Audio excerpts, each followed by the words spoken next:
Presenting Walter Houston in America for Christmas on the Cavalcade of America, sponsored by the DuPont Company, maker of better things for better living through chemistry. Good evening. This is Walter Houston. Tonight on a small island in the lonely distances of the Pacific, an island you never knew before existed, you will find with difficulty on the map, a troop of soldiers, a handful of Navy men, a few Marines, one or two flyers, and a medical staff are celebrating Christmas. I said celebrating, but perhaps there is a better word for it. Perhaps I should have said reminiscing about their former Christmas celebrations which took place in the dim and distant past, in different settings and under different circumstances. It is with such servicemen and women as these in mind that tonight we bring you this special Christmas play. And so, with the best wishes of the season, the DuPont Company presents America for Christmas by Peter Lyon, in which I have the pleasure of appearing in the part of a master of ceremonies for an overseas USO camp show entertainment unit. And we're happy to have as our soloist an authority on American folk music, the composer of Ballad for Americans, Earl Robinson.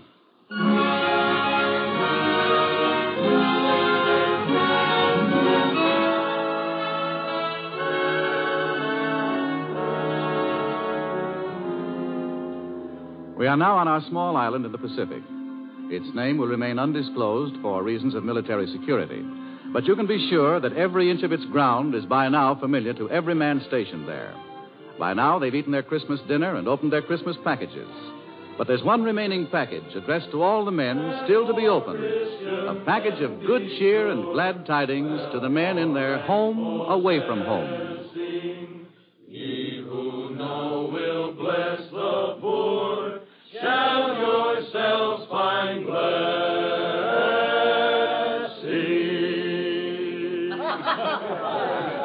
The group has just finished a Christmas carol, and the MC, an old vaudeville trooper, steps forward to open the show.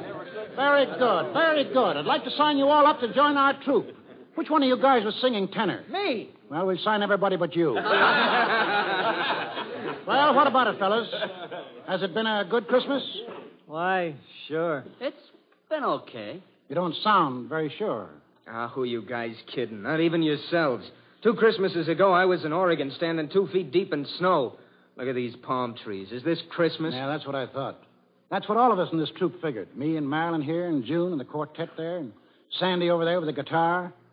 We had a dope lot, right, Marilyn? Right. Right. Well, we thought everybody's been giving everybody else some Christmas presents, right? Right. All except we haven't given you any. No show tonight. That is, no regular show. And we've got a special one, right? Right. Right. We have caused to be constructed a show, something brand new, bright and different. Songs and stories from our travels all over the country we love. And it's our present to you. It's the best we can do. It's all we can do. Okay? Okay. Places, everybody. The stage, that's over there. No curtain, but you can imagine it now rising. Orchestra finishing the overture, lights dimming. Here it is, America for Christmas.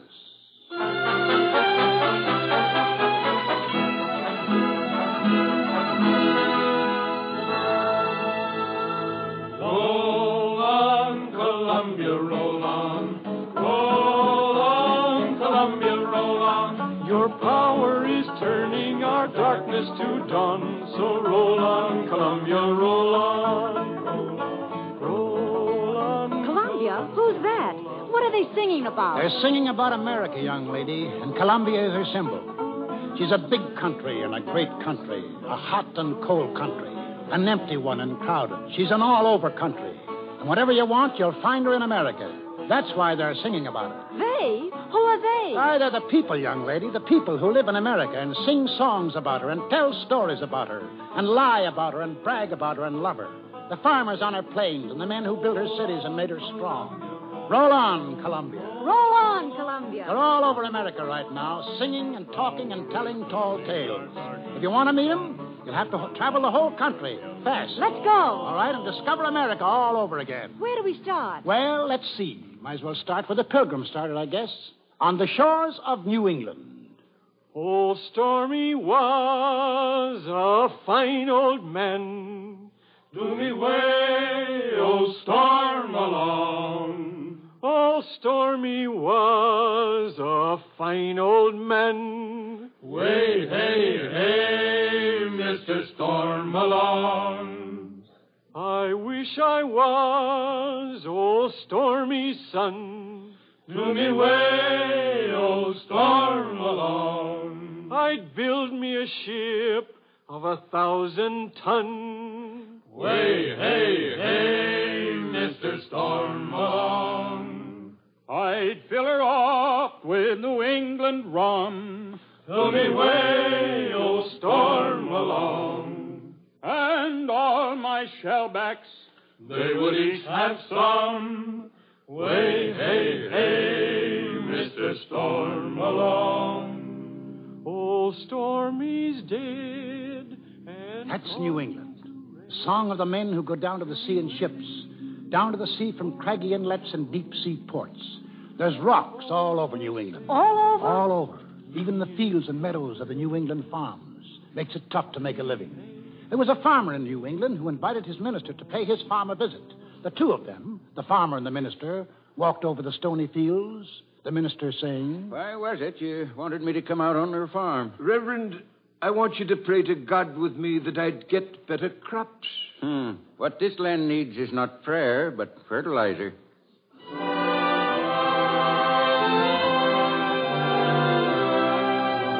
That's New England, a rocky country. Men get to be shrewd traders in that country. They have to. What's a shrewd trader? A shrewd trader is, well, do you want to watch a couple of shrewd traders in operation? A Yankee peddler with a wagon load of Yankee notions, pulled up in front of a Yankee general store. The storekeeper going down into the road and asking... what's the price of your razor strops? $1 each for these strops. $1 apiece? They'll be sold for half the money before the year's out. One of these strops is sold for 50 cents within a year. I'll make you a present of one, mister. You will you? Now. Ben. Oh, you Ben. Yep. You're the witness to the contract. Yeah, I'm the witness. All right, peddler. I'll purchase a strop on those conditions. Here's your $1.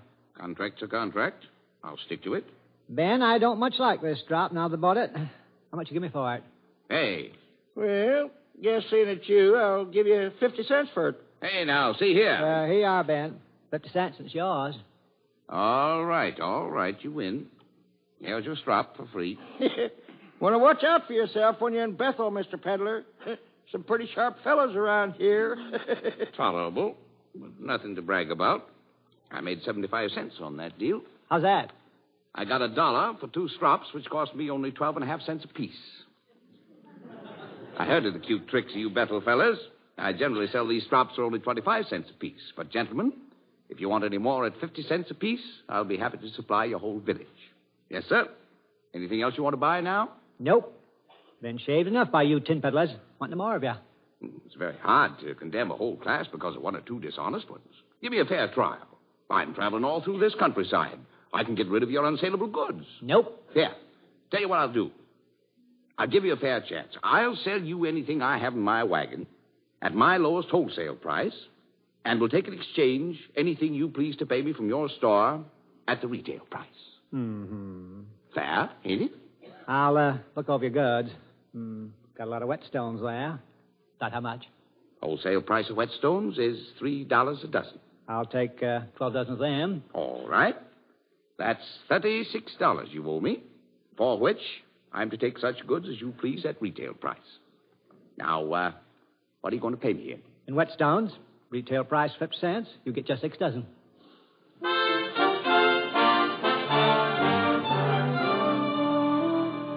There's a couple of shrewd traders. Let's move on. Let's get away from the rocky You country. think that's a bad country? Why, meet the fella from The Maryland. dogs in Maryland are so poor that they have to lean against the fence to bark.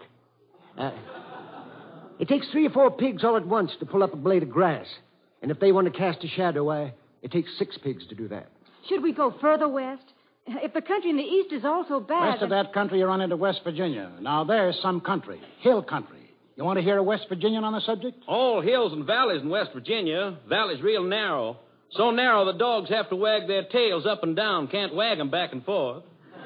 Why, there's one valley in West Virginia so narrow that the moonshine has to be wheeled out on a wheelbarrow every morning and the daylight wheeled in. Well, come along, little girl.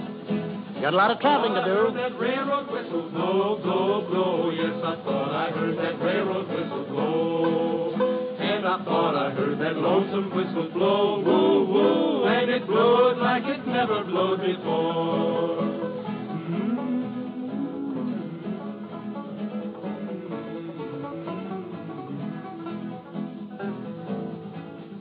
Taking this train, jump on. Where's it go? West? West, and it goes right by Pittsburgh. Have to look fast if you want to see it. Where is it? I want to see Pittsburgh. There's the Pittsburgh fella.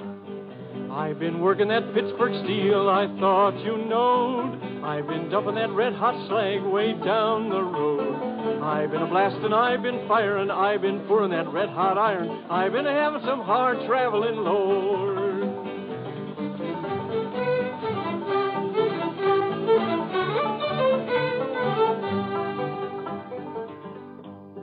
If you want to get iron, you go in the hole.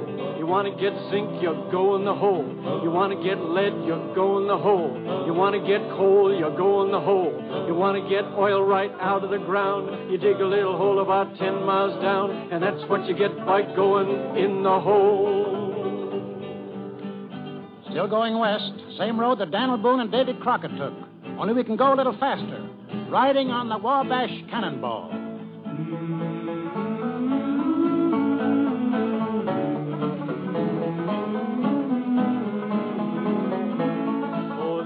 To the jingle, the rumble, and the roar, as she glides along the woodland, the lakes, and by the shore. Hear that mighty Russian engine, hear that lonesome hobo squall, riding through the country on the Wabash Cannonball. That's right. Just like our grandfathers did elbow room. That's what they wanted. They didn't want a neighbor any nearer than 10 miles. Besides, it's greener on the other side. The other side of what? The Mississippi River, the granddaddy of them all. M-I-S-S-I-S-S-I-P-P-I. That's right.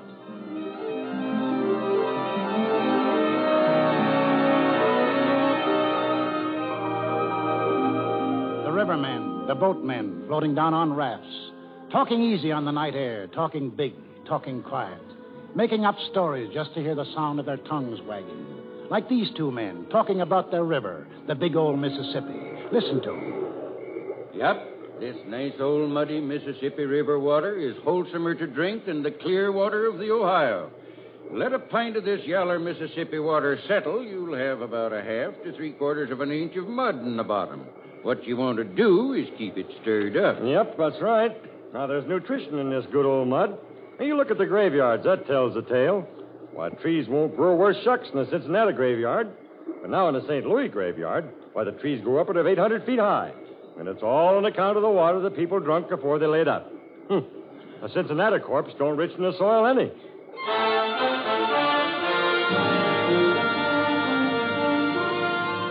That wasn't all they talked about either. They talked about, mosquitoes, for instance. The mosquitoes in the Mississippi River Valley. I heard a man talking about those mosquitoes once. Well, sir, I'll tell you. Now, the state of Arkansas has been injured and kept back by generations of exaggerations concerning the mosquitoes there. Why, sir, these mosquitoes have been persistently represented as being formidable and lawless. But the truth is, they are feeble, insignificant in size, diffident to a fault, sensitive. Now, if you really want to hear about some formidable mosquitoes, sir, why, then there are the Lake Providence colossi. Lake Providence? There are large mosquitoes there? 2 of them can whip a dog. 4 of them can hold a man down. I must say that that's... Why, sir, this may strain your credulity, but I even seen those mosquitoes at Lake Providence trying to vote. What? Well, I have seen them canvassing around the polls. Excuse me, gentlemen. I overheard what you were saying about mosquitoes, and I was about to add simply that the biggest mosquitoes I've ever seen was a little further to the west, in Oklahoma. Years ago, gentlemen, I saw 4 mosquitoes kill a buffalo. Kill a buffalo, yes, sir. And pick his bones clean and leave him to bleach in the sun. Good day, sir. What do you know? What's the matter? His stories seem a little sizable? I can't stand a liar, sir. I just can't stand a liar.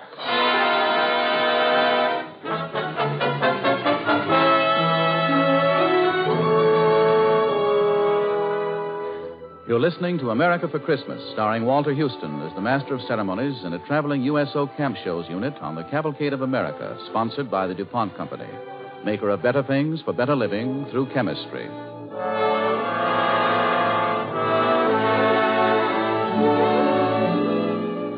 In our play tonight, Walter Houston portrays an old vaudevillian who is leading his USO troop through the Southwest Pacific. And on this Christmas night, they are entertaining a company of servicemen and women on a tiny Pacific island, entertaining them by giving them the best Christmas present they know, a memory of America as they remember her through our American folklore. They've covered the eastern half of the country in their special Christmas show. They're in the valley of the Mississippi right now, and I think... Yes, they're in the station, buying their tickets to the next stop. Oh, that Rock Island line is a mighty good road. Yes, that Rock Island line is a road to ride. And if you want to ride, you gotta ride it like you find it. Get your ticket at the station on the Rock Island line. And so now we're across the Mississippi. This must be Arkansas. Please, madam. What's the matter? The name of this state is not Arkansas, my poor benighted child. It isn't? That's what it looks like when you see it. Arkansas. No. Now, maybe you don't realize how strongly folks in this state feel on the subject. Years ago, there was a debate right in the state legislature when someone proposed that the state go on record to change its name from Arkansas to Arkansas. Another fella, well, he got up and made a big speech. Mr. Speaker, you blue-bellied rascal, I have for the last 30 minutes been trying to get your attention. And each time I've caught your eye, you have wormed, twisted, and squirmed like a dog with a flea in his hide.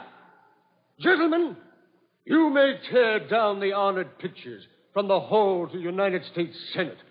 Pull down the stars and stripes. Curse the goddess of liberty.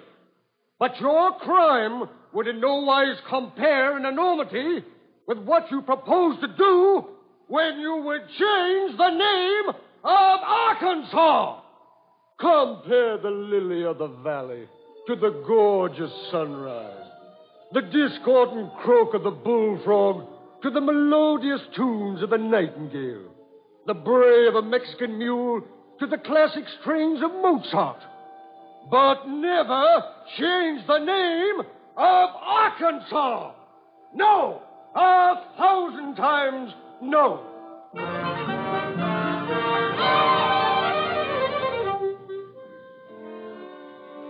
They didn't change the name of Arkansas, did they? No, they left it alone. And is Arkansas related to Kansas? No relation at all, little girl, not even first cousins, but they miss touching each other at their border by 40 miles.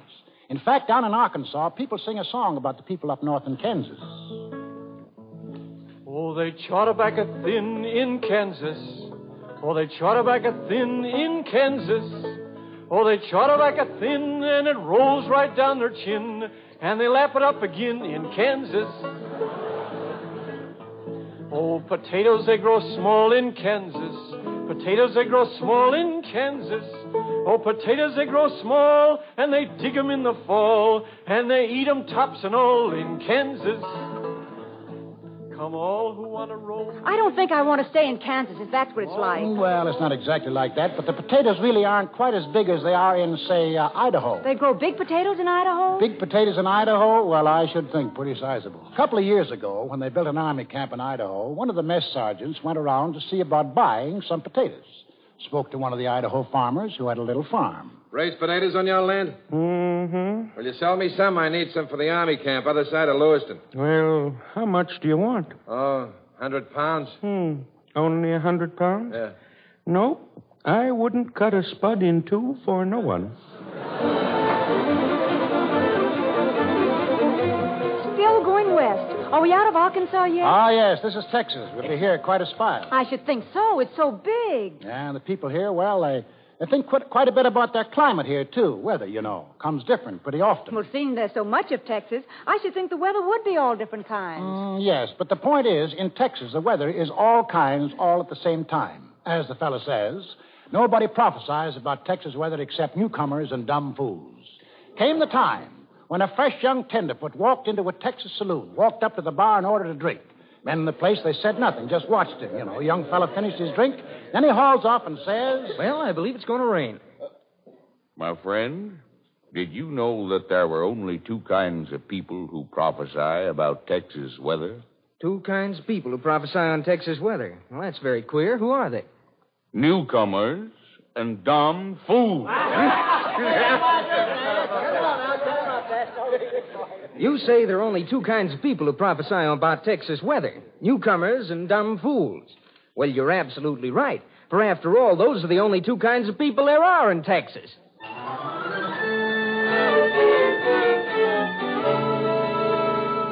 Cow country through here, and to the north, and to the west. Further on west, you come to the desert, where it's dry. Yuma, where it's been known to get pretty warm sometimes when it's summer, and the migratory workers sing in the evening. I work in your orchard of peaches and prunes, and I sleep on the ground neath the light of your moon. On the edge of your city, you see us now and then. We come with the dust, and we go with the wind. California, Arizona, I make all your crops. Then it's up north to Oregon to gather in your hops. Dig beets from your ground, cut the grapes from your vine, to get on your table your light sparkling wine. Jump on, here we go again, north this time. Another train ride? I'm riding on this Blue River train. I'm riding on this Blue River train. Same old train that brought me here, and it's soon gonna carry me away. Got something special for you to see up north here. What's that? Something big? Biggest thing man has ever done. Well, this world has 7 wonders that the travelers always tell. Some gardens and some flowers, I guess you know them well. But now the biggest wonder in Uncle Sam's fair land, it's the King Columbia River and the Big Grand Coulee Dam up in the state of Washington. She winds down our granite canyon, she bends across the lea, like a silver running stallion down her seaway to the sea. Well, she ripped our boat to splinters, but she gave us dreams to dream of the day this Coulee Dam would cross that wild and wasted stream. Now as we join in battle to make all people free, that old Coulee Dam is fighting along with you and me. Yonder flies a flying fortress to fight for Uncle Sam. Spawned upon the Columbia River by the Big Grand Coulee Dam. California. Are we going to California now? Climate, that's all there is in California. The Californian says... We got the healthiest. It's so healthy, when we started the graveyard, we had to shoot a man. Hearing which, if you raise your eyebrows in polite disbelief, the Californian says further... We don't have to prove it. We admit it.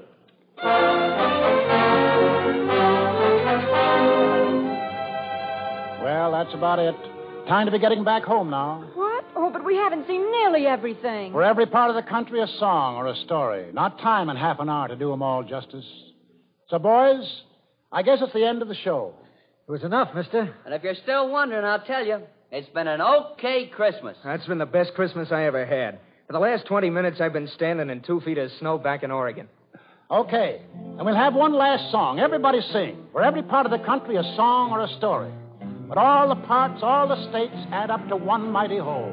One America. Roll on, Columbia. Roll on. Oh, roll on, Columbia, roll on. Roll on, Columbia, roll on. Your power is turning our darkness to dawn. So roll on, Columbia, roll on.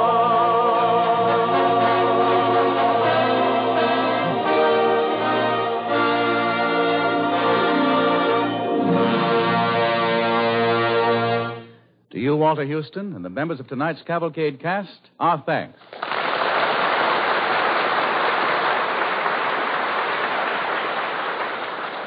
On this Christmas night, we are thinking the same thoughts you are of men far from home, in deep snow and in tropical heat. fighting the battle of freedom. What is in your hearts, our hearts, and their hearts has been said powerfully and beautifully by a soldier, a GI. Let me read it to you. At the moment, it is difficult to think of victory as meaning anything but an end of fear to loneliness and death, and a chance to go back to pick up the strands of interrupted life. Henceforth, each simple pleasure, each right we always took so lightly will take on rich meaning. We know what it costs to keep them, and we know, too, that we have really earned a share in them. But victory means much more. With victory, we stand on the threshold of limitless inventions and comforts. We possess the resources to extend our horizons in every field of endeavor and every aspect of human relations. However ancient and stubborn enemies are still to be conquered. Enemies which must be overcome, not by armies, but by minds and hearts and talents, set wholly free. Such enemies are poverty, insecurity, prejudice, disunity. These too shall be conquered, for we have begun to think more deeply and more dynamically. And if we can sweep aside untold obstacles to smash the most ruthlessly efficient machines of destruction ever devised, surely we possess the vision and practical genius to organize for peace, security, and a world designed for living. Till now, many have ruled because of accident of birth and power or wealth. But throughout the world, the unfit, the weaklings, and the traitors are falling by the wayside. New leaders are rising from the people, those who never sold their heritage of courage, faith, and simple human dignity. With victory, we shall have destroyed those who would have enslaved the world. Our sacrifices have been great, but we have won the opportunity to emerge from the animal kingdom and enter the kingdom of man. I look forward to living in such a world. I look forward to living in such a world. If a soldier risking his life at the front can say that, then certainly all of us can look forward. To all of you, the DuPont Company wishes a Merry Christmas. To the 34,000 DuPont men and women in the armed forces, we call Merry Christmas across the oceans. We send more than a greeting. We send our solemn pledge, we of DuPont, that we will not slow our efforts for 1 minute, that we will work and produce without let-up until the last gun is fired and the white flag over Berlin and Tokyo at last gives us a chance to rest and say, now it's really over. That is the pledge and promise of the men and women who work for DuPont. This is Walter Houston. Good night, and God bless us all.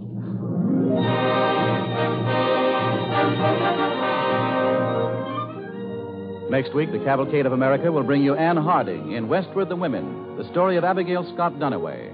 Abigail Duniway, a farmer's wife, lived in the Oregon Territory in 1850. She managed a household. She raised 4 children. She was an average woman of that place and time with one difference, and this difference was an idea born in Mrs. Duniway's kitchen, an idea which today affects the life of every American woman who fought for it. Listen next week to Westward the Women, starring Anne Harding on the Cavalcade of America.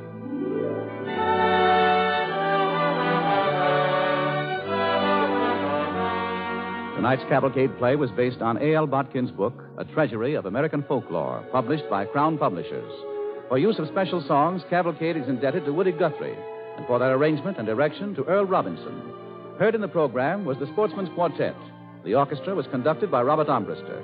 This is Gain Whitman sending you season's greetings on behalf of Cavalcade sponsor, E.I. DuPont de Nemours Company of Wilmington, Delaware.